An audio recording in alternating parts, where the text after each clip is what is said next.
Since the Supreme Court overturned Roe v. Wade, the issue of abortion is on the ballot. The ballot initiative in Kansas is getting a lot of national attention. Supporters and opponents have spent more than $12 million ahead of tomorrow's vote. NBC's Dasha has more.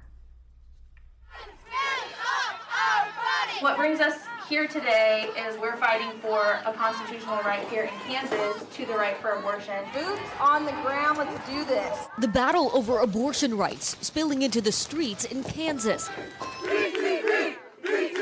as the state becomes the first to put abortion on the ballot since the Supreme Court overturned Roe v. Wade. What's at stake here? The right to choose. How many doors do you think you've each knocked on? Probably a few thousand each. The proposed Value Them Both amendment targets a 2019 decision by the state Supreme Court that ruled the state's constitution protects the right to an abortion. A no vote would leave abortion access as is in the state. What's your plan for voting?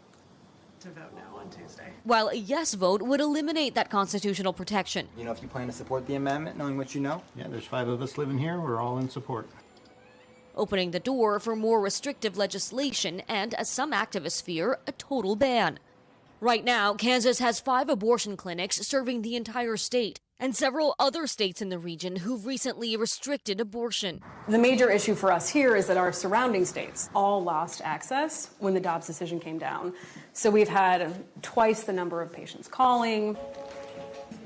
That access at the heart of the fight over this amendment. If we lose the constitutional protection in Kansas, we know what's coming. Those on the no side feel they're protecting the right of millions to access abortion care. If the clinics that are here in Kansas shut down, where could people go to seek care? We're going to be sending patients to Denver, to New Mexico, to Illinois. Just pray that the Lord will give you glimpses of the good that he's accomplishing through you. While those on the yes side see themselves as protecting their state from becoming a destination for those seeking abortions. We just want the voices of Kansans to be able to decide our own future. But does this amendment pave the pathway to a ban potentially?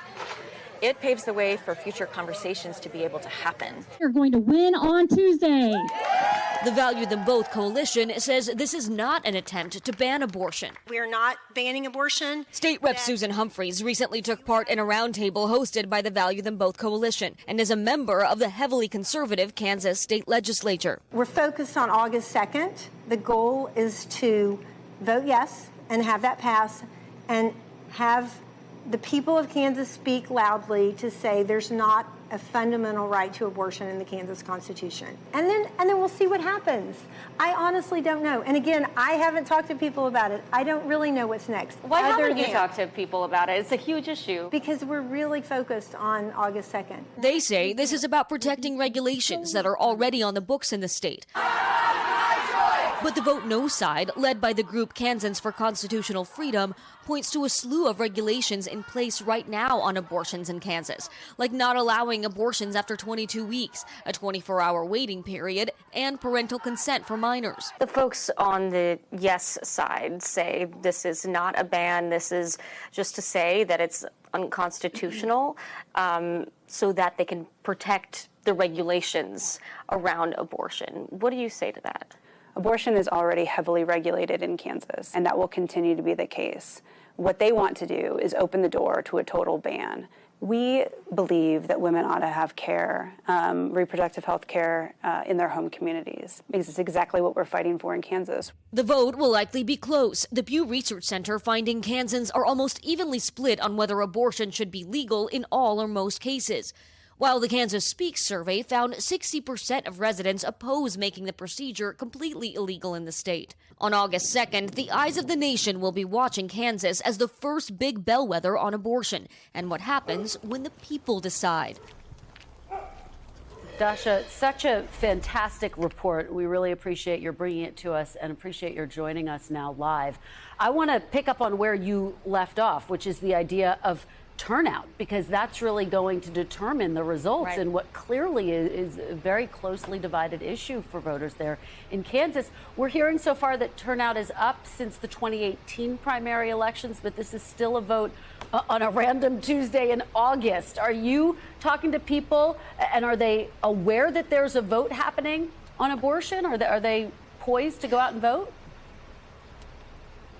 Well, I'll tell you, Kristen, this was part of the controversy around this issue being on the ballot in August during the primary rather than in November, because primary turnout tends to be lower. It tends to be more conservative. But just anecdotally, I'll tell you, as if we've been traveling around the state over the last few weeks, it is absolutely the talk of the state right now. It's just about impossible to ignore. Everywhere you look, there are signs, there are rallies. Last night, there was even a concert held here in Kansas City to get voters out to the polls. So we're really seeing a lot of engagement from our vantage point.